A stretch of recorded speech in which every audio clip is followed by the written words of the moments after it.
Okay, just remember, I told you this was going to make you question my sanity. Oh, I'm counting on it. Yeah, right. I have this problem that I have to solve, but I need somebody to talk with, somebody that I trust. You. Okay, we don't know each other. About that. I'm not the Ethan Holt that you think I am. Like, it's a long story, but it all started just a few days ago when I met Santa in a train station. A reunion, more than 9 years in the making. Desperate Housewives stars James Denton and Teri Hatcher are back in a brand new Hallmark Channel Christmas movie. Welcome back to the show. This is the first time the two have reunited on screen since their show ended.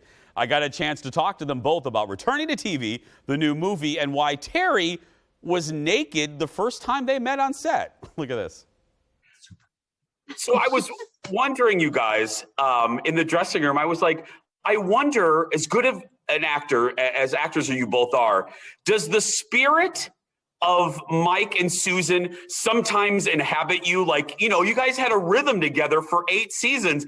Do you sometimes in the making of this movie, you're saying a line and like Susan enters you and Mike enters you and you're like, wait a minute, different rhythm. See, I'm just hearing, and the spirit compels you. I know. I didn't mean to turn this into an Exorcist reference.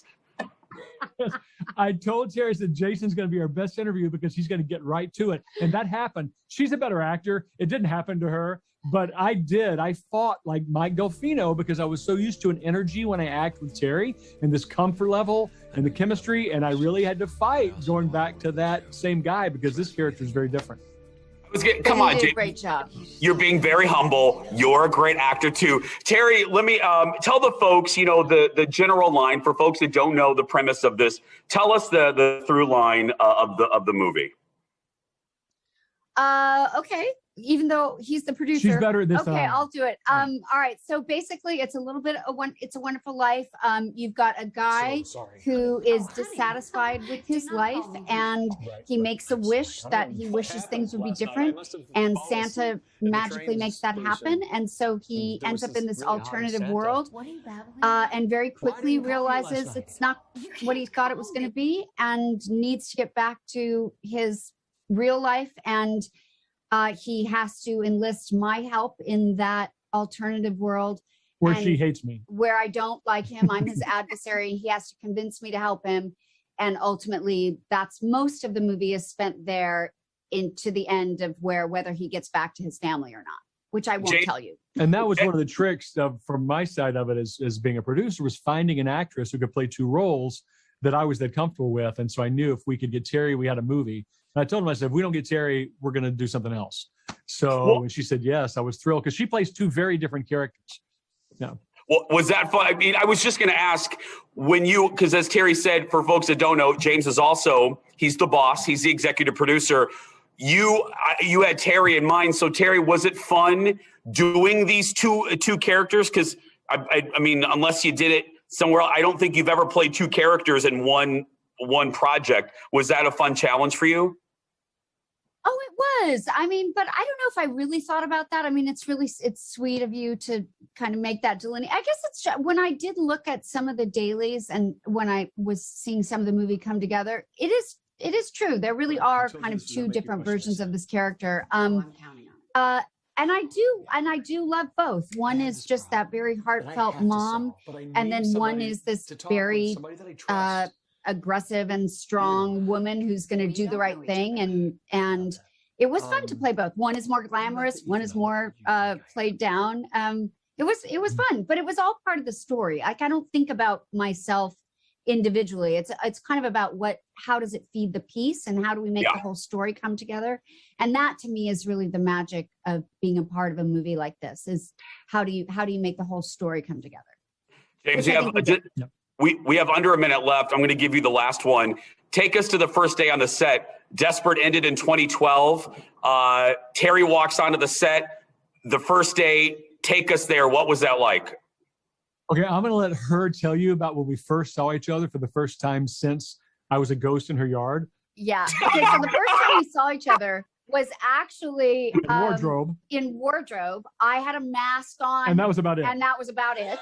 and I heard his voice go by the hallway, and I nearly forgot to put on clothes before I ran out into the hallway to be like, oh my God, there you are. So I threw on a robe and ran out, and our first seeing each other was we were both wearing masks with a big giant hug that we never let go of in the hallway of the wardrobe department.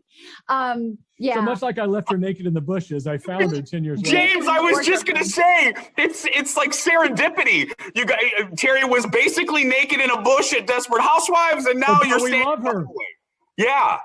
Hey, I gotta say before we go, we have about 30. Teri, you know what a nice guy and a great guy James is. I'm gonna spend 30 just giving him a compliment. People don't know this, but James was nice enough.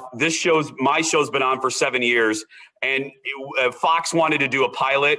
I needed a celeb to come in and do one of those fake interviews. James was busy, didn't need to do it, came in here, sat for a show that would never air, and 7 years later, I owe a lot to James. So everyone wondering, is James as nice as he seemed on Desperate before he tragically died? Spoiler alert for a 10-year-old show.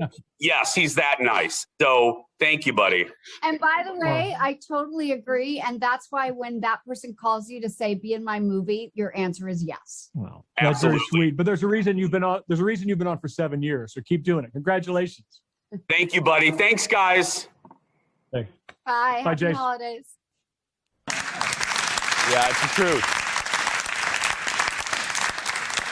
I had left Channel 9 for a year because of a horrible contract, and then decided to come back, and they didn't quite know what to do, and they were like, hey, we should shoot a pilot for a talk show, and we came in, and executive producer Jeff was even in charge of the pilot, and I called up James. I had known James for a while, and I said, I hate to bother you, but could you come in at like 6 o'clock that day?